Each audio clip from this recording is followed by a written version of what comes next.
Brian here with Useful Windows. Today we're going to be looking at how to use Windows 8.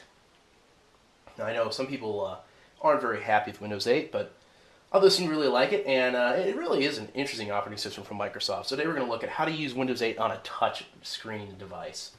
Here we have the Asus Eee Slate EP121 tablet. It's 12.1-inch tablet, so it's perfect for this. Came with Windows 7. I installed Windows 8 on it, and you can read my write-up on how to install it on usefulwindows.com. And I'll post a link in the description. So here you go. When you start Windows 8, you get to this, the lock screen. Now, Zune users and Windows Phone users should feel pretty right at home. To use the lock screen, you simply just swipe up from the bottom. And here you go. You know, if you needed to type in a password, you type in a password there. So here's the start screen. Now from the start screen, there's a few things you can do. Up top here, you have the user menu, which you can change account picture, lock, sign out, or switch users if you have multiple users. And you can see you can swipe back and forth to view all the programs on the start screen. Now if you want, you can actually zoom down, and you see I already have it named a group, but you can actually change these groups that kind of come out here. And if you just kind of do that little motion there, you can see you can name a group, and I could change it to programs.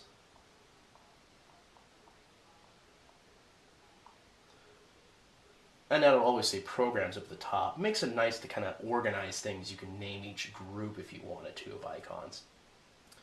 Now, for those of you that are familiar with traditional Windows, you're wondering, well, where are my regular Windows applications? Well, they're not pinned to the start screen, but if you swipe up from the bottom, you'll see this All Apps icon. And if you tap that, you'll see all the Metro style or modern apps and the traditional desktop apps. And all you have to do is just hit any one of these. Like, for instance, there's WordPad in the desktop environment.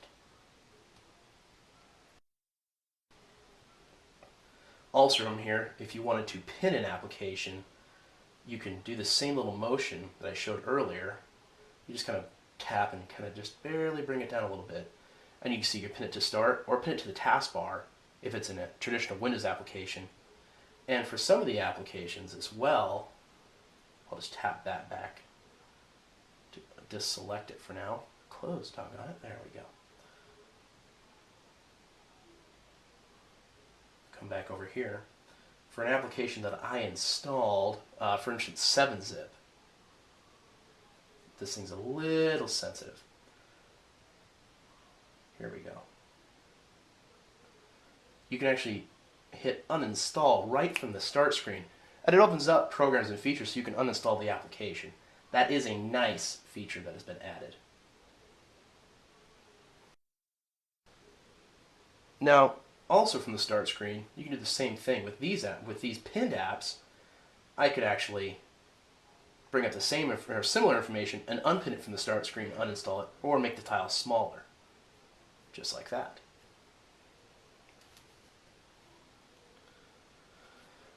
Now, of course, you saw this little charms bar earlier. You can swipe in from the right side of the screen in the desktop mode or in any Metro application. This will always come up looking the same way. Of course, if you hit the start button, it takes you to the start screen or back to the desktop if you had previously opened it. You can also go down here to settings. And this settings area will change based upon what application you're in or desktop. These down here, you'll see wireless networks, volume, screen lock, notifications, power, which is how you shut down the machine, and some keyboard settings. And then there's change PC settings. Now this is kind of a metroized version of the control panel. There's a lot of different information, different categories here, which some will find useful. The one I want to highlight is general. In the general section, there is something very interesting. You'll see make standard keyboard layout available. I suggest enabling this if you use a touch screen device, and I'll show that keyboard in a minute. Also, you'll see an advanced startup. You can go down here and then make the machine start up, to start into safe mode if you want to, all from a touch interface without using a keyboard. Also, to close any application, any Metro application, you simply swipe down from the top, hold down, and just keep on going down to the bottom, and that application is now closed. And it won't come in from the side anymore. So I said I'd show you the keyboard. If I tap keyboard here, it brings up the keyboard panel there. and you can change the keyboard layout. Now, this is the traditional full, keyboard layout like you would have on an iPad or Android tablet. However, you can also do the split thumb keyboard, very handy if you just want to use your thumbs to type. And there's that advanced keyboard I was talking about earlier, which is very similar to the one that came in Windows 7 for touchscreen devices. This can also give you access to function keys, which is very handy in some desktop applications.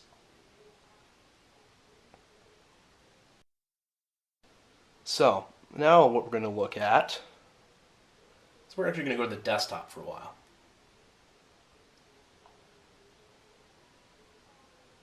There we go. Just make that go. So we're going to the desktop here.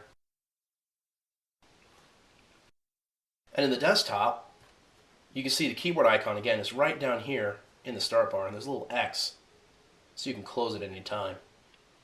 That's very nice if you can just open it up, enter some text, close it, and continue on your way. If you swipe in from here to get the charms bar to come up and hit settings, you'll see now that these items have changed. And one of the two things that are on here is control panel and personalization. Hit control panel, and the standard Windows control panel is right there. So that makes it a very easy way.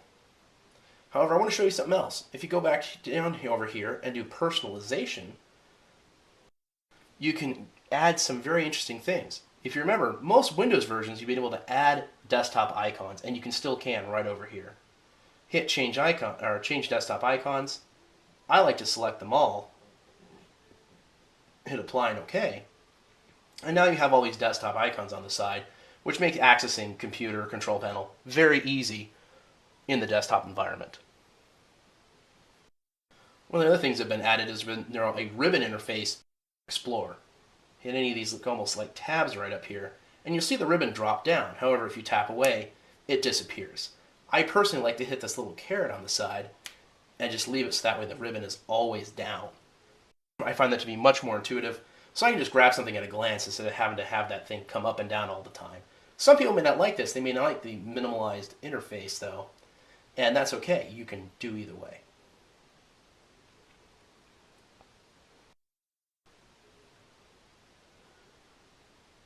Now, of course, any desktop applications, if you want to pin an application, for instance, the Task Manager, I already have pinned. But let's open up, let's go back here. Oh, wait, no, I want to go back to the start screen. And I'm going to go back to All Apps.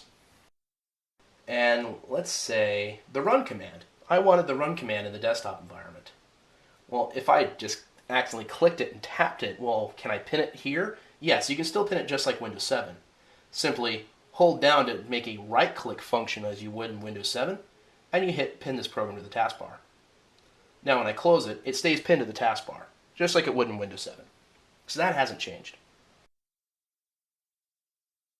Now if you have multiple applications open, which I accidentally opened Mail earlier, you can actually just swipe in from the side and swap between the open applications.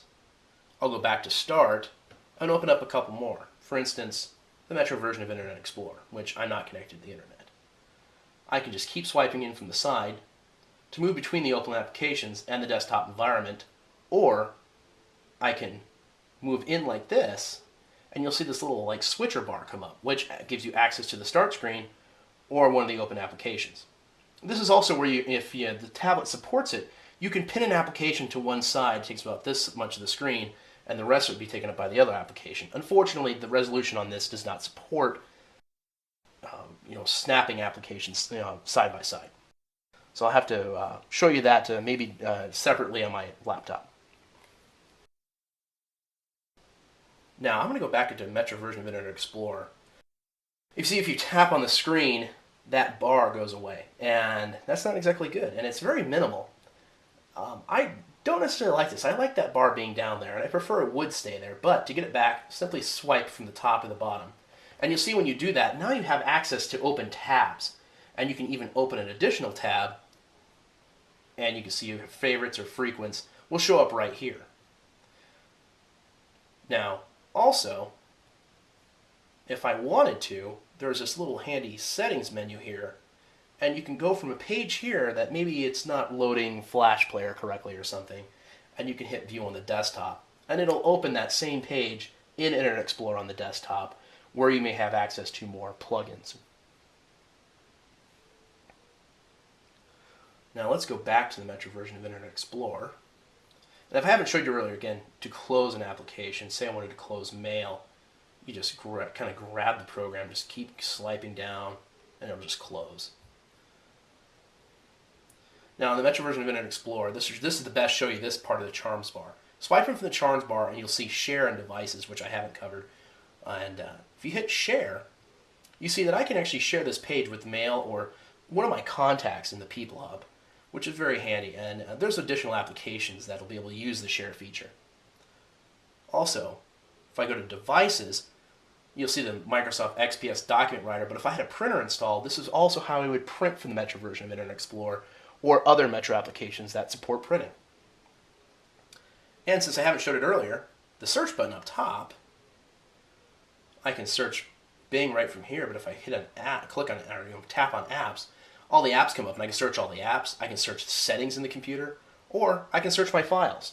And all I like to do is just start typing from here. Now you notice, from here, you can't close this like you can. Same with the start screen.